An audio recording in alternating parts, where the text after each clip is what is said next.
It was raining the day we buried Ethan, and the sky looked as though it was mourning with me. The black umbrella in my hands trembled as much as I did. My shoes sank slightly into the soft, wet ground, and the cold air made it hard to breathe. Ethan's coffin was lowered slowly, and I felt like a part of me was going with him. People came up to me murmuring condolences. I nodded, but their words barely reached me. My world had gone silent the moment Ethan's heart stopped beating. When the service ended, I noticed his mother, Margaret, watching me. Her eyes weren't red from crying. In fact, I wasn't even sure she had shed a single tear. Beside her stood Caleb, Ethan's older brother, tall and broad-shouldered, his jaw tight, his gaze cold. Later that afternoon, after most guests had left, Margaret approached me. "Come with me," she said, her tone leaving no room for argument. She led me into the family's old study, a room filled with dark wood shelves and the faint smell of leather and dust. Without a word, she pulled a folded document from her handbag and slid it across the desk toward me. "This house," she began, her voice firm, "belongs to the family. Ethan's death changes everything. You need to be out by the end of the week." I blinked in disbelief. "Margaret, this is my home. Ethan and I." "You were married for barely 3 years," she interrupted, her lips curling in disdain. "That doesn't make you one of us." My heart pounded. I was grieving my husband and now they were taking my home. "I don't understand. Why are you doing this now?" Her eyes narrowed. "Because it's the right thing to do. Some things are better left to the family." She stood to leave, but as she passed Caleb, she leaned close to him and whispered. I barely caught the words, just enough to freeze my blood. "Make sure she never finds out what Ethan was working on before he died." They walked out, leaving me in the suffocating silence of the study. My grief was now tangled with suspicion. What had Ethan been working on? And why did his own family want to hide it from me? The house felt colder that night. Maybe it was the weather, or maybe it was the way the walls themselves seemed to be pushing me out. I had until the end of the week to leave, but I wasn't going anywhere. Not until I understood what Margaret was hiding. I walked into Ethan's study. The rain tapped against the window, the desk sat untouched since his death. Or so I thought. That's when I noticed it. The bottom drawer, one I had never seen open before, had faint scratch marks near the lock. As if someone had tried to force it open. I remembered something Ethan once told me with a small smile. "In case of emergencies, there's a little brass key behind the bookshelf." I pulled the bookshelf away from the wall. My hands shook as I felt along the wooden frame, and there it was, small, cold, and exactly where he'd said. The key slid into the drawer's lock with a quiet click. Inside was a leather-bound notebook, worn at the edges as if it had been handled often. I sat at his desk, opening it slowly. Page after page was filled with sketches, dates, and a list of names, none of which I recognized. But one thing stood out. Certain names were underlined in red. Flipping to the last page, my breath caught. In Ethan's hurried handwriting were the words, "If anything happens to me, trust no one, not even my family." A chill ran down my spine. I stared at the note, trying to make sense of it. What danger had Ethan been in? Why couldn't I trust his family? Before I could read further, I heard footsteps in the hallway, heavy, deliberate. My heart raced. Someone was coming toward the study.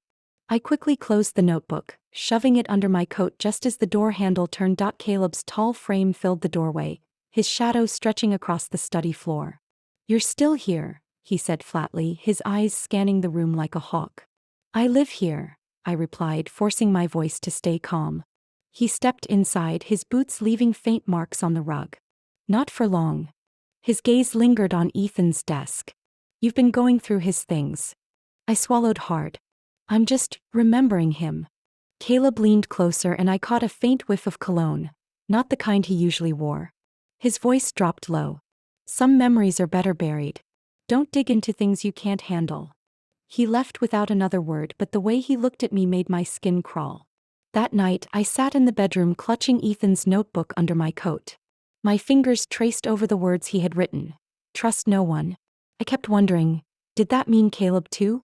Or was he the reason Ethan had left me that warning in the first place? A sudden noise pulled me from my thoughts. It was faint at first, a soft scraping sound, but it grew clearer, coming from outside the bedroom window. I pulled the curtain back slowly, my heart pounding in my ears. A man was standing in the shadows of the garden, just beyond the faint glow of the porch light.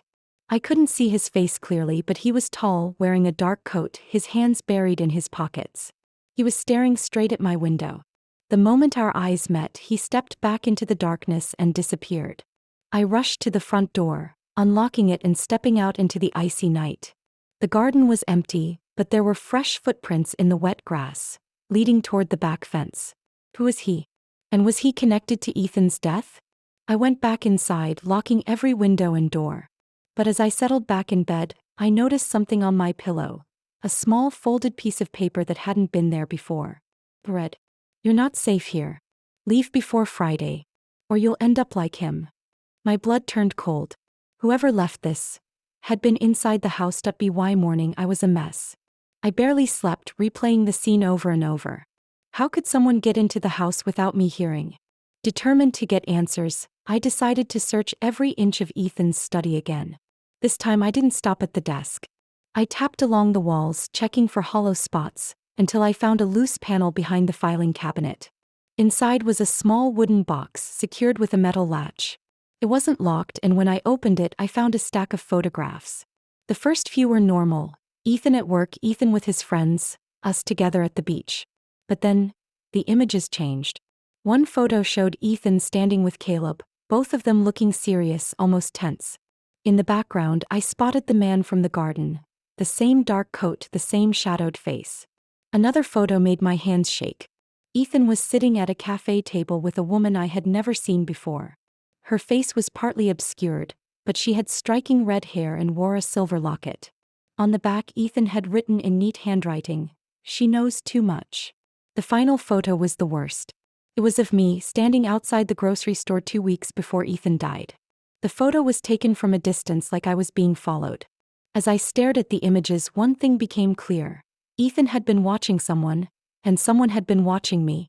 I slipped the photographs into my bag, my mind spinning. Just then my phone buzzed. It was an unknown number. I hesitated, then answered. A male voice spoke, low and urgent. "We need to meet. Today. Noon. The coffee shop by the train station. Don't tell anyone, especially the family." Before I could respond, the line went dead. The coffee shop was nearly empty when I arrived. I chose a corner table facing the door. My hands gripped the warm cup in front of me, trying to stop them from shaking. 5 minutes later, the man from the garden walked in. This time I saw his face clearly. He was older than I'd thought, with tired eyes and a faint scar along his jaw. He sat down opposite me, glancing around nervously. "My name is Daniel," he said. "I worked with Ethan." I leaned forward. "On what?" Daniel hesitated, then pulled a small USB drive from his coat pocket. "Ethan was investigating something, money being laundered through his family's company. Your husband was going to expose it. And that's why he's dead." My chest tightened. "You're saying they killed him?" Daniel's jaw clenched. "I can't prove it. But they made sure he wouldn't talk. And now they're trying to erase everything, including you." Before I could ask more, he slid the USB across the table. "Everything you need to know is on here. But be careful, they'll do anything to keep this secret." We both froze as the coffee shop door opened. Caleb walked in, his eyes scanning the room until they landed on me. Daniel stood abruptly. "Go. Now." I shoved the USB into my pocket and rushed out the back door, the cold air hitting my face like a slap. By the time I reached the house, my heart was still pounding. I locked the door behind me, then plugged the USB into my laptop. File after file appeared, bank statements, hidden transactions, and scanned documents signed by Margaret and Caleb. They weren't just hiding money. They were funding something far darker. Something Ethan had been dangerously close to exposing. I stared at the screen, realizing I held the evidence that could destroy them. But before I could decide my next move, the power in the house cut out. In the darkness, I heard the front door creak open. And then, footsteps.